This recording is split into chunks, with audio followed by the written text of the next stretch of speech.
Welcome to the Second Bite Podcast, where we talk with top entrepreneurs and CEOs about creating valuable companies through creative transactions. Now, let's get started with the show.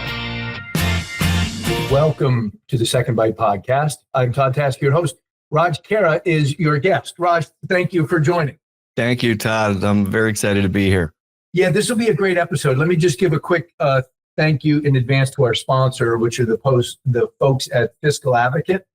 They help agency guys most often just organize their financial data in a thoughtful and intelligent way so they can make good business decisions from that. They've been a sponsor for a long time, so thanks to them. Raj, you've had a great career by many definitions. And I'd like to just kind of go through that because there's a couple of things. You started as an electrical engineer, you founded a couple businesses, you've sold a couple businesses, you have wisdom from transactions that occurred a long time ago. So I want to unpack all of that. And I'm hopeful we can start maybe just with a quick introduction about who you are, where you got started. Maybe let's go into that introduction right into gov.com. Yeah, sounds good, Todd. And you just kind of laid out my immigrant experience. I was actually born in India. I moved to the U.S. when I was 5 with my parents.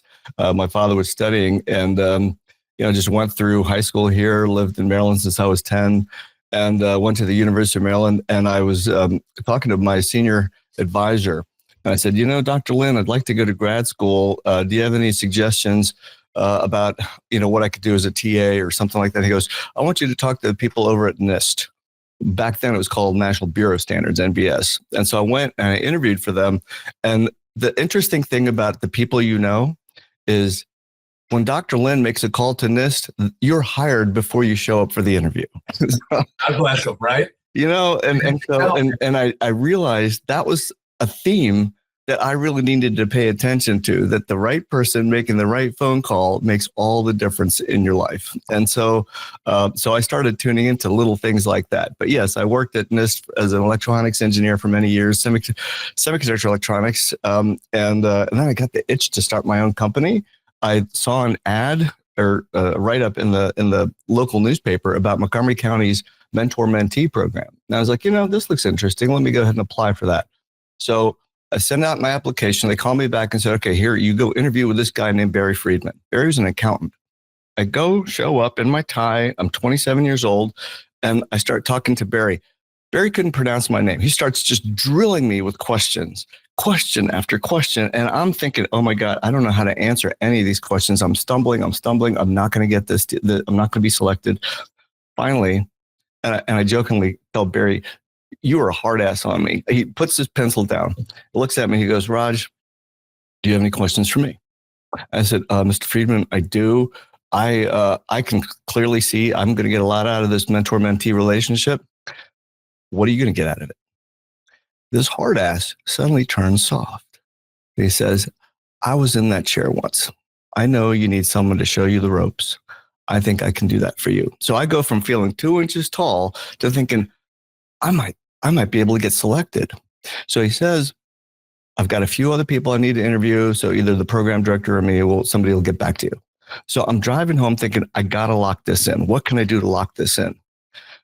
So I did something that very few people do anymore. And I wrote him a letter, like a physical, like a letter. U.S. Postal Service with a stamp. And, Mr. Friedman, really nice meeting you. I really look forward to the opportunity. And I signed it and I sent it to him. So I got a call a week later. I got selected. Barry and I went on to start GovCon together. And he knew a lot about the government contracting industry. I was an engineer. My brother just finished his PhD at the time. So we joined forces and we created the world's first portal for government contractors to find bidding opportunities, regulations, all kinds of stuff. Anything you needed to do to get a government contract, we had it. And we grew very fast, 0 to about 100,000 users in 4 years. This is in the late 90s. And then we got acquired in 1999. So just quickly on that business, when you pulled it together, you were like a platform, and did you charge government contractors on a monthly basis or a transaction basis? How did that work? We had a couple of different business models because, so back in the mid '90s, nobody knew how to make money on the internet. There's a lot of hype maybe kind of frothy like the AI bubble is right now. But the question was, how do you make money? So we charged advertising, charged for advertising. So we had so many people come into this site. We're the first company back then. There was a document called the Commerce Business Daily, and that's where the government used to put out all the bidding opportunities over $25,000. So we bought the rights to that. We put it online, and so people flocked to us because you normally had to subscribe to it and so on. So we found that, okay, advertising dollars were fine, but is there a market for something more? And that was, hey, could we capture people's search criteria, save it, and then every morning email them so they don't even need to come to the website? So that was a subscription service. That was the first one that we launched. And then as we started adding more and more databases, we had one of all of the active government contracts, so you could see what was coming up for renewal. And we just kept thinking of other things that people could subscribe to. And then we just had different fees for those. So that's how we started making money on it. And so it's you, your brother, and Barry. Yeah, and a few other, but then we started hiring a few more people. So I think 7 people by the time we sold, maybe it was 8. When you're just getting started and you're young, how do you think about dividing up the equity and who the owner is and who's going to be in charge, all that stuff? Yeah. So Barry gave us a startup capital. So he had the real money. He wrote a check. Wrote a check. Yeah. He gave us office space. He gave, we had to get, and back then, internet connections were pretty expensive, not like today. And you didn't have Amazon AWS to host on, so we had to buy a rack of servers. And so there's a lot of capital expenses. So he owned just a hint more than the majority of the shares, and then we split the rest. My brother and I split the rest. When I look back on it, would I have done it differently? Yeah, maybe. But, I was 27. I didn't know. I was a geeky engineer. Looking back on it makes it quite easy, right? Yeah. It was my first experience. Yeah. So let's talk about that transaction. So you were humming along, growing nicely.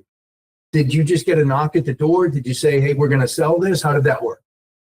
We started getting tired of each other, Todd. So we started thinking, I want to take the company in this direction. No, I want to take it in this direction, which happens. Now, let me just put a little umbrella on this. Barry and I are very good friends to this day. We still have lunch every couple of months. I consider him my business dad.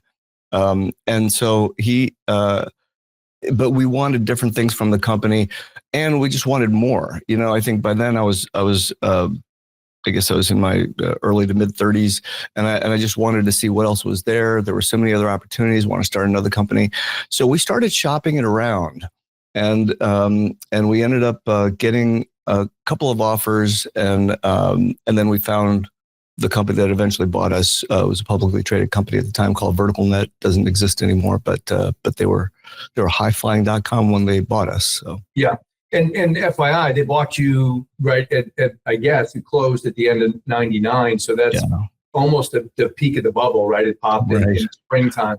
Pretty much, yeah. What do you remember about the transaction? Was it all cash? Everybody at the time was trading up for better stock because that stock was going to multiply and on and on. What do you remember, and what can you share?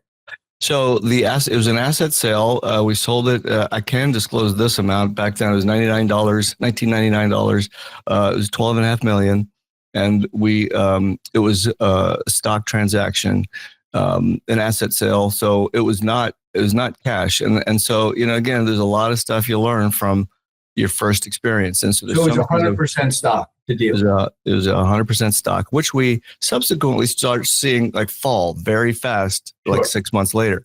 So, there were some restrictions on the stock. So you couldn't liquidate right away. And so anyway, we got some bad financial advice, ended up losing some chunk of the money. And then, but I was 35 and I was like, okay, we got to start something new. What are we going to do? Can't retire. It's just too young to retire. You got to do something. So then we started another company. So to close that out, Raj, did you come away with actually some cash? I did. At the end of the day, when the stock became, the restrictions came off of it, and we were able to liquidate some of it and so on. But it wasn't the full value that we had sold it for. But I should point out, the deal that we negotiated, we didn't think we were actually going to sell for 12 and a half. We thought we were going to sell for a little bit less. And so when we signed the term sheet, I can't remember what the stock was currently worth at the time, but it was a certain number of shares. It wasn't the value of the stock. So we just watched the stock price rise between the time of the term sheet was signed to the time the actual, final paperwork was done. And so we actually got a lift from what we had thought we were going to get. So that was kind of a nice boost. So you're in your early 30s. You had roughly 3-ish million, which is well more than that, probably more than double that today. So as a young man, you went from 3-ish million to, oh my God, it's all gone and I don't have my company anymore. Was that just a step in the entrepreneurial journey for you? Were you emotionally crushed? Were you angry? What do you remember about that? So I didn't lose all of it. So there was still that, but I remember thinking I got to get really scrappy and figure out what to do. And the big thing that was happening around the time is my first kid was born. So, now instead of just being able to spend all kinds of time building a company, for those listeners who have kids, you know how much time that takes when they're that young, and you don't want to miss those first steps and all that kind of stuff. So I knew I wanted to start another company. So we started thinking, Vic and I, my brother and I started thinking, okay, what was our biggest problem with GovCon? And we thought, it was getting our newsletter out. There's got to be other people who have the same type of problem. So we figured out all kinds of really cool ways to get your newsletter out. There was no MailChimp at the time. There was no other businesses at the time. They were just starting. I think Constant Contact started right around that same time. So we built MailerMailer to help people do email newsletters. And that started to grow steadily. And I was very conscious not to just work 78 hours a week like a bunch of other people were. I did not want to go out and get venture funding. I wanted this to be a lifestyle business because I wanted to enjoy my son. And then we had my daughter, and I wanted to spend time with them. And I coached their soccer teams and all kinds of stuff. So I enjoyed a lifestyle business for quite a few years. And then when they were a little older in middle school, then we're like, okay, let's see if we can turn the dial up on it. And that's when we started really doing a bit more work. So officially you launched MailerMailer in 2001, yeah. So there was about a year in there. Were you just kind of working through either a non-compete or what you were trying to save with GovCon? We were building it. So we officially launched it in 2001. We actually started building it about 3 months after we sold GovCon. So, we had a nice dinner, Dom Perignon, all that stuff. And then we're like, okay, let's get cracking. And so I probably should have taken some time off. I'm sorry, MailerMailer is just going to be you and Vic, and we're just going to make a good income, and we're not going to go through the turmoil and the roller coaster of trying to do a transaction. It was when we started. We ended up with about 25 people. I had staff here, I had staff in Bangalore, India, and so that ended up being a nice business for a while. And so it's you and Vic, 50-50 owners? Yep. Yeah. And you own that business for 20 years, right? Yeah. Well, yeah, like 15, 17 years. We did have equity allocated to some of our staff. So, there was that. We also had bonuses allocated to some of our staff. So when we sold, we did have team members that got a part of the sale. Got it. And so one question that jumps to mind when I hear you talk about, the early aughts, as they call it, and the internet and what that was going to be. I wonder from your perspective, when you see LLM and artificial intelligence and all, how do you compare and contrast that to what, they call it Web3 or Web2 versus the initial? What are your thoughts there? You mean, look, what do I see happening with LLMs right now? Or do you see and feel that it's another version of the same opportunity set? Do you feel like the opportunities are different? That's a great question. So in my career on the internet, I've seen, I think I would probably classify it as 3 big opportunities. So when I first got in, it was just being on the internet and figuring that out. So that's when we built GovCon. The second was the social media revolution, where people started really getting on. And I find that B2B lags B2C by about 5 to 7 years.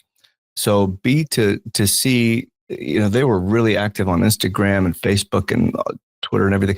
B2B is now really starting to push it, and they're pushing it through LinkedIn, which is like, if you're not on LinkedIn right now posting regularly, you're missing an opportunity. It is big. And so that was the second one. And then this third one is this AI wave. And I think we're kind of a bit in the Wild West. The technology is moving so fast that you don't even know what's around the corner. Like a month and a half ago, I didn't even know what DeepSeek was. And now DeepSeek is, you're testing it and you're like, wow, this is better than ChatGPT. And there's so many different models out there. So we are in a complete Wild West when it comes to that. Do you want to tell people what DeepSeek is? Yeah, DeepSeek is actually it's like ChatGPT, but it's made in China, and it's now available. I think it's like you can get it for free for parts of it. I don't know if they got a paid model yet, but it's just really making rounds now, and it's similar. It's got better reasoning. So ChatGPT's got multiple models itself, and so. There's some other ones. The one I really like, Claude has several models. It's a company called Anthropic. Claude has models. Sonnet, Opus, those are really good models as well. And then even Llama, which is by Meta, Facebook, their models are pretty good too. And so one of my favorite tools is Perplexity, which actually has a lot of those built into it. Another one is Grok. Anyway, it's changing. Like, by the time your podcast airs, we might have 5 more. So then take me back. Your MailerMailer, like a lot of great businesses, started out to solve one single problem. Yeah. Right. And that is, how do we distribute email newsletters online? Mm-hmm. Take me through the growth of that, and when because this would be a really good point to focus on, because a lot of our folks are agency owners. They start a lifestyle business because they can do it better than the people they work for. They have a couple customers. And then at some point, they make a decision that we want to turn it into a business from just a lifestyle. So what was that decision-making process, or what occurred that drove you to that decision? And what do you think are the key steps when you make that decision, things you have to wrap your head around? So when I built MailerMailer, I built it to sell it. That was my thought. Even though it's going to be a lifestyle business. Even though it's going to be a lifestyle business, I knew I wanted to sell it. But I didn't know how long I wanted to hold it for. I didn't think I was going to be holding it for about 15, 17 years. I don't remember the exact number. I think it was about starting in 2001. We sold in 2017. So 16 years. So what happened was we were chugging along. I started adding staff. I've got staff in India. I happened to be in Bangalore, India one day with my staff there. And at night, I was like, okay, let me check on my US staff time difference, let's see what's going on. And that morning, Constant Contact, which was a competitor of ours, had just released a brand new version, which was out of this world. We didn't have anything close to what they just released. So easy to use, drag and drop. We take all that for granted now, but that technology had to start at some point. And that's when I'm looking at it thinking, oh my gosh, what are we going to do to compete? And so we started thinking about, is there some other thing we could add on? And I started to look at these different niche markets, and I was like, well, why would people want to sign up but then not sign up? And I looked at the IT services industry, and I found that many of them want to do marketing but just can't. Why? Because it's too much work. It's too much time to write content, create. So I said, what if we had pre-written content for them? They could select and edit and just click a couple of buttons and it will do their newsletter, create their blog and all that.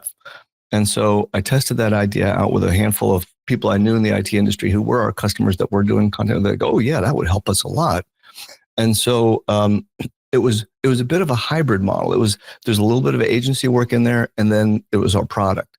So when we launched that, we started to scale that one too. And I did that through partnerships. I would find IT companies or product companies that sold to IT companies and say, hey, I've got a way that you can sell more. Let's do a webinar together. So they're like, oh yeah, that's a good idea. So we would do a webinar. I would teach some techniques on marketing, and then I would mention our product. And so we weren't sharing revenue with them. You were just, this was an add-on for them to enhance their relationship. Correct. And that's one thing I found works really well. If you can show another company how they can get more money from their existing customers, get more customers, they will usually listen to you. And so that was the pitch. It wasn't like, hey, you want to do a webinar together? We've got this really cool product. That wasn't the pitch at all. The pitch was, I think I've got a way to help you guys get more customers. Would you be interested in that conversation? And they would. So then when we do a couple of webinars, I would say, hey, we just did a webinar for this company, who was a competitor of the other guy I was talking to. And then we would start. So we ended up, our list for that segment of the market went from, I think, 200 to start to about 7,000 in 2 years of people who are interested. Those aren't all our customers, but like those are people who are interested. And we would continuously send our newsletter out, which today still works. I used to have, Todd, people call me up, Raj, I've been getting your newsletter for 2 years now. Wasn't ready then. I'm ready now. Can we sign up? And I would have no idea who these people are. And so that happened enough that I was like, there's something here. So that's what we ended up growing and evolving the product into. And then I'm sorry, Raj. Did you always think of the business as a product business versus a service or agency business? So the way I look at it is, even if you're providing a service, your service is in effect a product. It's the number of hours you're selling or a deliverable that you're selling. So what I would always do is look at how do I productize a service? So if I've got content that's pre-written that they can do, that's worth more than $50 a month. That's probably worth like $500 a month. So we would have a higher version of our service provided to those people. I would have dedicated support staff. I would kind of bundle those costs into a product because it's easier. I found it easier for people to buy when they know what that cost is going to be and what they're going to get. And so if there are ways you can kind of just say, okay, for this amount, you're going to get this, this, this, and this. And you're building a package and that's what you deliver. That was easier for people to digest. Made us sell faster. I'm sure. And so take me through the next iteration and take me to the point when you said, all right, we're going to start to hire people and grow this and we're going to sell it in a year or 3 or 5 or whatever the thought process was. So we started hiring people fairly quickly because it started to grow fast. And I remember thinking at one point when I was still handling all the support calls, my wife and I were sitting watching, I don't know, with our kids, American Idol or something on TV. And the phone rings because it's a support person who is in Los Angeles because it's still early enough over there. And I got to take the call. And I was like, I can't keep doing this. There has to be a better way to do this. And I got to figure out how. But hiring support staff in the US was going to be fairly expensive. So I started considering India. I had a few contacts there. And what year is this, Raj? Oh, this was probably early on, and it may be 2004, 2003. Okay. Yeah, it was fairly early on. Maybe it was, probably 2003, I'm guessing. So I flew over to India. Hadn't hired anybody, but I had prepared people for interviews and talked to a partner to rent office space and everything. And I worked like a dog from like 7 a.m. to like 1 a.m, just that whole week, getting an office set up and got it going. And then started training them, channeling our support queries to them. And that started working well. And I ended up having a staff of about 10, 15 people there eventually. Interesting thing with hiring people in India, especially support staff, you have to hire 2 for every 1 that you want to keep. Because at any given time, they will say, hey, I got another job. And you're like, okay, when's your last day? He goes, no, I'm calling you from the car. I'm on my way to my other job. I'm like, what? I just spent 6 months training you. Oh, yeah, thanks. So there was a lot of that. And eventually I shut that down and I just brought all the staff back here or like hired more staff here. And, but so you asked about how it evolved and what got us to think about selling. I started to see consolidation happening. And I knew that we either had to get an influx of funding and expand our product line or do something that's going to help us really like offer more services and products to businesses, or we're going to become part of the consolidation, or we're going to miss the consolidation and just be standing by ourselves. I didn't want that last scenario. So we started looking around to see if there were people who would be interested in buying us. And, one thing I would recommend for everybody is find a mergers and acquisitions consultant that serves your industry and just get on their newsletter, because almost all of them have newsletters. They talk about stuff. So get on their radar, just have a conversation with them, tell them you're not ready to sell, but you're just interested in like learning more. What they do is they send you every quarter deals and you can look at the multiples. So you can see how much you're worth roughly. And so we started doing that. made relationships with quite a few different companies. And then we eventually sold. And turns out I didn't actually use a broker. Through one channel or another, somebody introduced me to somebody who was looking to buy a bunch of companies, and we ended up getting acquired. So you said you noticed the consolidation in the industry. Mm-hmm. That was literally companies, your competitors and so forth, being acquired by other larger businesses. Right. Yep. Mm-hmm. And that it's interesting for listeners. We had the author of this book, Robert Glazer, and David Rudnitsky, both on the podcast a few months ago. And Rob says, in when private equity moves into an industry, you will either become the one that does the rolling up, will join the roller, or you will get rolled. Yeah. Right? And I think that's the same thing that you said. And understanding how you fit into that ecosystem and when, and on from that standpoint is obviously very important. Did you guys have specific objectives for, hey, if we're going to sell, I want to leave, or I want to be president, or I need to have did you have criteria that were very important to you? So when you're doing the same thing for a long time and you see a whole bunch of, like we saw the social revolution start to happen, social media revolution, and other things come up, we thought, there's so many other cool things we could build. And so both Vic and I thought it was kind of time to sell the company and just see what's next out there. We didn't know. We didn't have something that we were going to jump into, which was scary. But especially with college bills looming. I mean, thankfully we'd saved up enough to send our kids to college. Important thing to do. But yeah, that was a big discussion, and we decided, no, we want to exit out. So when we made arrangements for the sale, the buyer had us on, I think it was like an 8-month consulting contract. So they paid for us to stay on post-sale to just help with the transition. And after 8 months, that was it. And we only worked for about 3 months out of that, but they kept paying us for 8 months just to have us on call in case there was something else. Yeah. I was bored out of my mind those months, by the way. I want to talk about that transaction in a second. My first question, so we're recording this in 2025. And there's so many folks I talk to that their goals are wrapped around symmetrical numbers. We're going to sell for 25 million in 2025. Yeah. We're going to be 25 million of revenue. We're going to be 30 million in 2030, or sell for 30 million. And those things don't really connect to each other, right? At all, other than it's great to present to your team and it's great to set goals. You seem to be much more pragmatic about the fact that at your size of an entrepreneur, which are most of our listeners, I don't control the macroeconomics around my industry. So my job is to be aware and pay attention. And when that opportunity avails itself, time for me to make a move. Do you think that's fair? Or do you think that you were a little bit different than that? I don't know if I ever thought about it that deeply, honestly. I think sometimes I felt like, I will say sometimes, a bit of imposter syndrome set in. Like, am I qualified enough to be doing this? I'm just like this engineer guy who builds semiconductor stuff, like that's still in the back of your head. And so really like kind of getting the awareness of how to think through growing the business. What are the techniques we should be deploying? What are realistic numbers?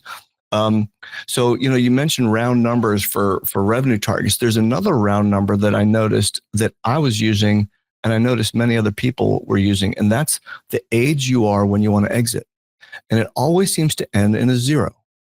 Like I want to sell by 40, or maybe a 5, 40, 45, 50, 55. Those are very common number, maybe 60. And so every time I talk to an entrepreneur, they were always 5 years out from wanting to sell their company. And it was a rolling 5-year window, so it never came. Right. And so that's the struggle. So what we wanted to do was like, look, I actually don't want to be doing this for another 5 years. We want to find a buyer, sell it, and then just see what life has next. Again, which was scary. So, but that's the decision we made. And like, rather than end up fizzling out because we missed the consolidation wave. And I've seen that happen. I saw that happen in the dot-com boom when, we got offers. I was talking to other people like, oh, we're not selling. We're going to go public. A year later, they go from being worth 18 million to being worth like 1. Yeah. And so David Rudnitsky in his book, how to selling your marketing agency, talks a lot about that because he sold his agency a couple of times. Yeah. I think one thing that people, and I'd love your comment on this, one thing people have a difficult time appreciating is how important money and financial support is in growing a large business, particularly when it's private equity, because that's smart money. But I wonder how terrifying it must be when you're growing a nice business and you're competing against Constant Contact, which everybody seems to know. They're advertising all over the place. They're spending a bunch of money. They have a bunch of money. Mm-hmm. How important do you think that is, the investment and the capital structure to be a successful business as you grow? That's pretty critical. You kind of need that shot in the arm. Well, actually, let me take that back because there's another example that didn't go there. And that's MailChimp, and they actually got way bigger, and they ended up selling to Intuit for like $10 billion, something crazy. What they did was something very interesting. They made their product fun.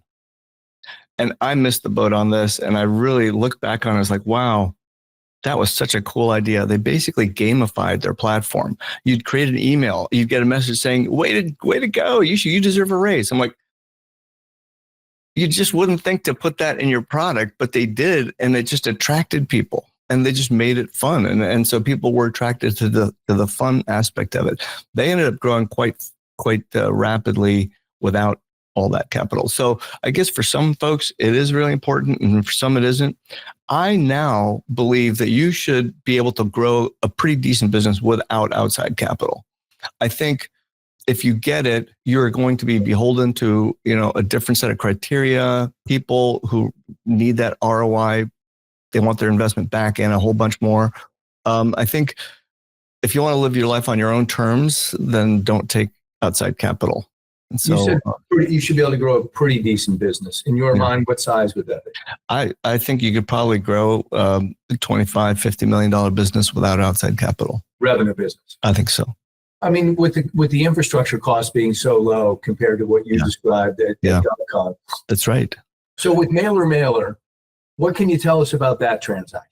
Is it still you and Vic 50-50? Vic and I were the owners, but I mentioned we'd had equity allocations for in agreements with some of our staff, and so what happened was I'm part of this DC area group called Mindshare, and it's a very active group. It was all CEOs, invite only to get in, but really really high caliber folks in there. One of them knew that I ran an email marketing company. He goes, I know somebody who just sold his email marketing company.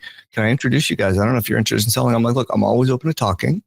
Go ahead and make the introduction. So he introduced me to this guy who doesn't respond to the email. 1 year later, he sends me a note. Raj, I just noticed an email from this guy a year ago. Sorry, I didn't reply, but if you're still interested, I can introduce you to J2 Global, who bought my company. So J2 Global was, they own eFax, Ziff Davis. I think they're now branded as Ziff Davis, a publicly traded company. They were on a warpath to acquire so many companies in the email marketing space.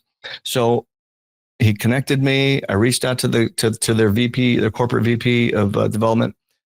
He sends me a sheet. I fill it out, and literally 2 days later, we had an offer. Wow. Now, I learned from the first sale that there's a way to respond to your first offer. And it is not to say, okay, sounds reasonable. It is not to say too low. The way to respond is to say, how did you come up with that number? Great advice. That was the best advice I'd ever gotten. And I use that ever since. So whatever the offer is, my first response is, how did you come up with that number? And what that allows us to do is dig deeper and deeper into their thought process, and allows you to challenge some of their thought processes. So you can say, hey, wait, but I understand what you're saying here, but our top 10 customers have been with us for like 15 years. And there's all kinds of ways to respond. So there's several questions that we got. I mean, the due diligence spreadsheets, if anybody's ever sold a company, are, you don't eat or sleep for 2-3 weeks, a month, whatever it is. They're a bear.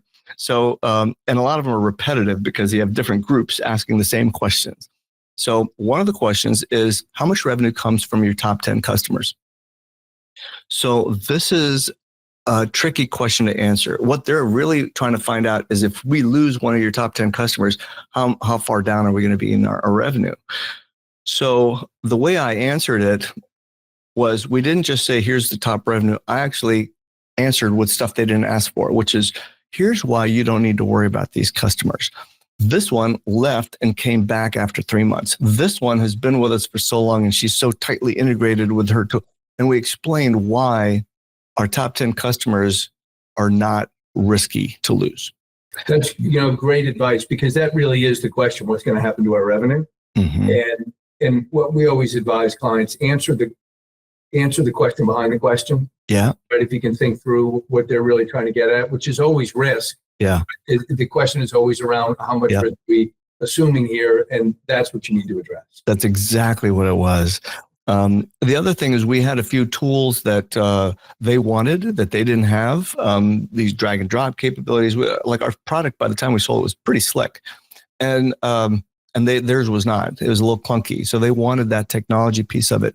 So I kind of, when I asked, how did you come up with that value, I was able to poke at, hey, well, have you thought about, like, your team seems to want this other tool that we have. That would cost you over $1 million to build, and then so you have these ways of having discussions. So I was able to ooch up the price by, I think it was a little over 20%, just by that response. And then you have been through an all stock transaction. Yeah, this one was all cash. I guess you answered that question. Yeah, I was not going to do all stock on this one. Right. Yeah. And so, how big was the company when you sold? So those numbers they asked us not to disclose, or the sale price, because they were buying 2 or 3 companies every quarter. We were one of those. It was not. It was a good sale for us. It wasn't like, oh, okay, I'm going to write off in the sunset kind of like stuff. But at the same time, but we had taken a lot of cash out of the company over the 16 years. It was a good cash flow business, and so.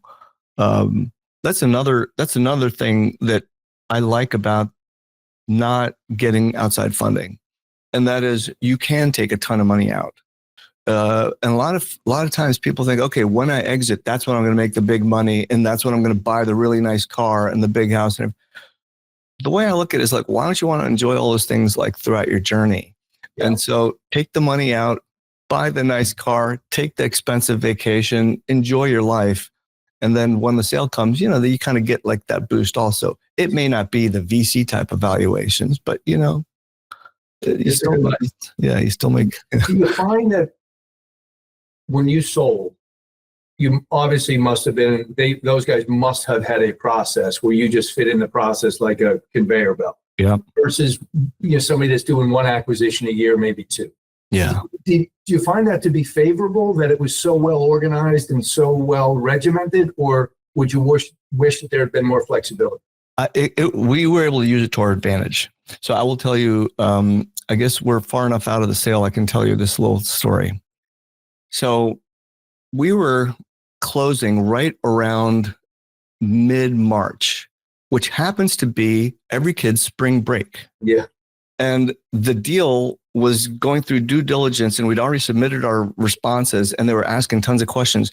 The week we had planned to be showing my son, we do, the spring break when your kids are like a sophomore, junior, you do college tours, right? So that's what we were doing.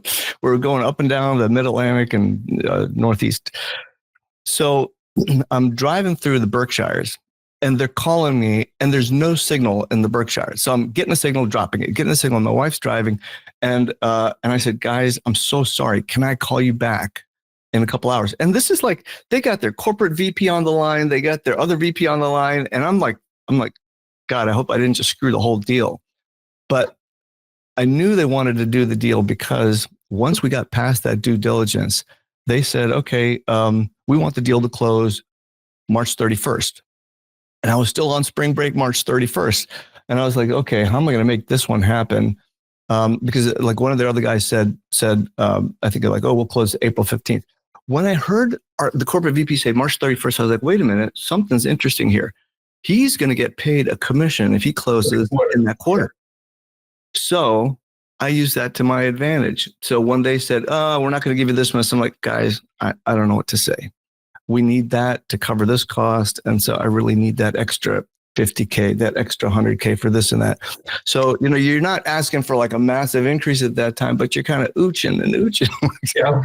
And so we were able to get a better deal once I figured out that he never told me, but I'm sure he got paid a commission for closing the deal by March 31st. So now let me ask you this.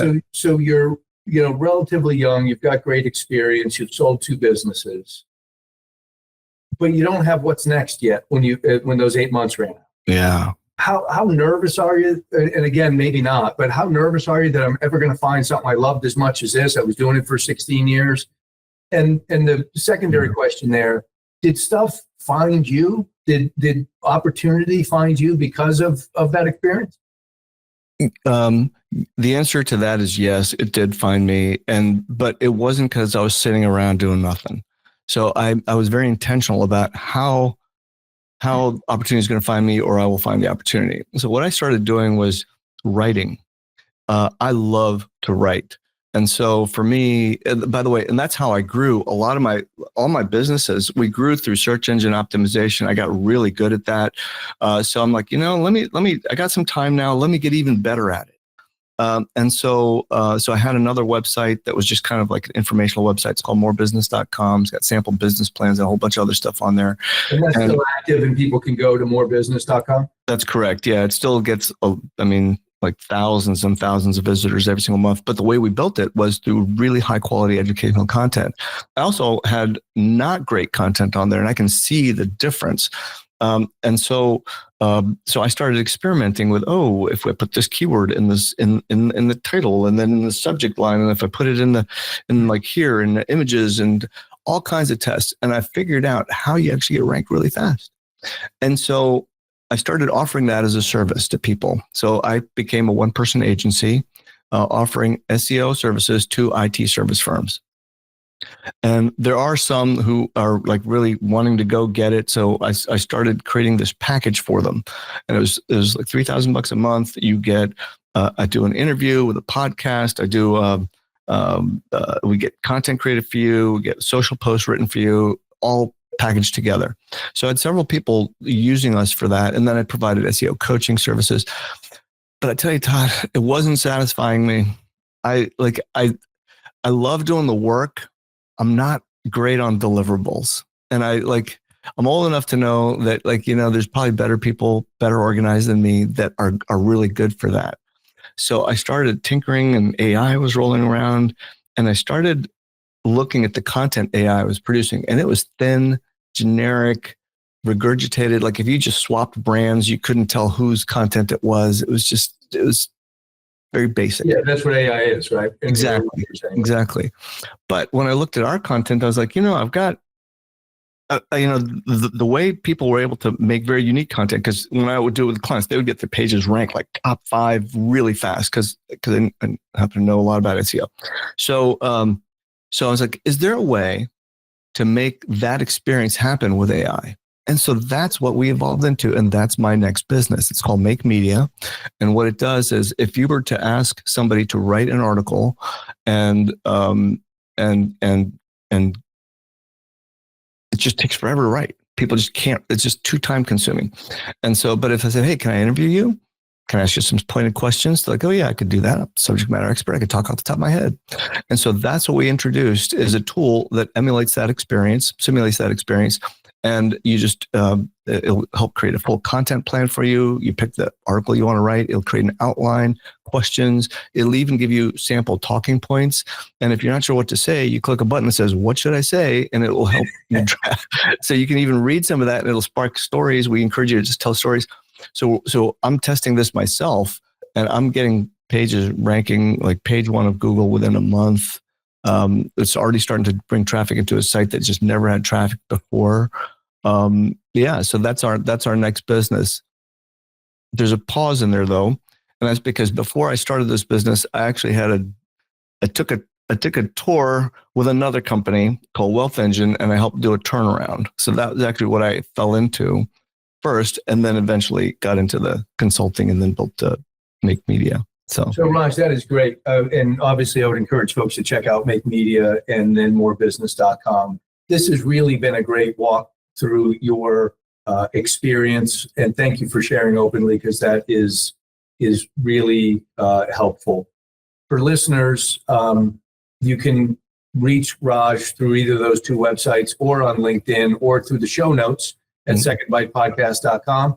If you're listening, I haven't asked this before, but if you're listening, leave a comment, please, or like, or whatever it is that people do there, because we'll obviously take the comments to heart and hopefully improve the podcast for future episodes.